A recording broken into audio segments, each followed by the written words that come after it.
ભારત અંતર્ગત તાલુકા કક્ષાએ યોજાયેલી વાર્તા સ્પર્ધામાં ઉપસ્થિત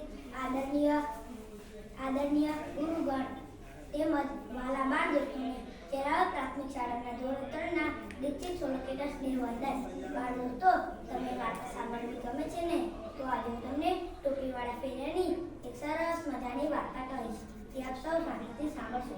એક ફેરિયો હતો. એ તો ગામે ગામે ફરે અને ટોપીઓ વેચે. એ ટોપીઓ લઈ લો ટોપીઓ, રંગબેરંગી ટોપીઓ લઈ લો ટોપીઓ, લાલ પીળી ટોપીઓ લઈ લો ટોપીઓ, સરસ મજાની ટોપીઓ લઈ લો ટોપીઓ, નાની મોટી ટોપીઓ લઈ લો ટોપીઓ. ફેરિયો ત્યાં કરતો જાય અને ટોપીઓ વેચતો જાય. એક દિવસ ફેરિયાએ વિચાર્યું, લાવને બાજુવાળા ગામમાં જઈને ટોપીઓ વેચું. તેને તો સવારે થેલામાં ટોપીઓ ભરી અને તે તો ત્યાંથી નીકળી પડ્યો. જતા જતા બપોર થયું અને ઉનાળાનો સમય પણ હતો. ફેરિયાને તો ખૂબ થાક લાગી ગયો હતો.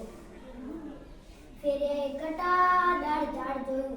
ફેરિયાએ વિચાર્યું, લાવ આ ઝાડ નીચે થોડો આરામ કરી લઉં, પછી ઉઠીને જઈશ. તેનો તો થેલો ઉતાર્યો, બાજુમાં મૂક્યો અને તો આરામ કરવા બેઠો. ઝાડ નીચે તો ઠંડો ઠંડો પવન આવતો હતો. ફેરિયાને તો ઊંઘ આવી ગઈ.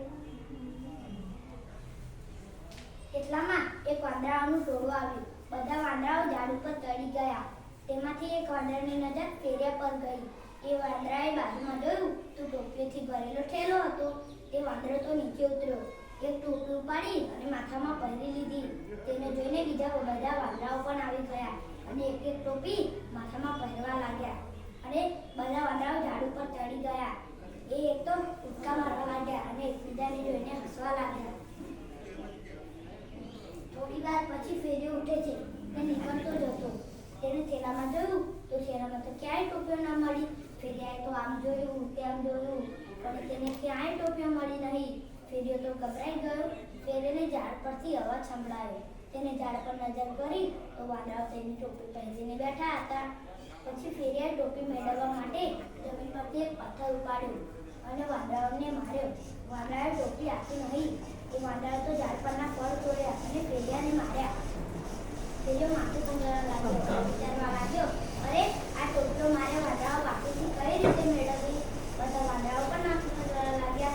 ફેરિયાએ બગાસું કાઢ્યું. વાંદરાઓ પણ બગાસ ટકાવવા લાગ્યા.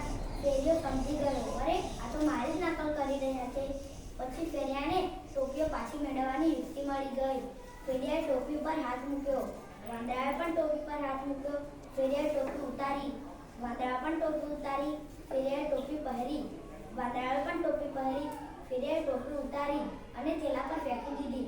બધા વાંદરાએ પણ ટોપી ઉતારી અને થેલા પર ફેંકી દીધી. ફેરિયો તો ફટાફટ બધી ટોપીઓ ભરી થેલામાં ભરી ત્યાંથી નીકળી પડ્યો. આ વાર્તા ઉપરથી આપણને એ બોધ મળે છે કે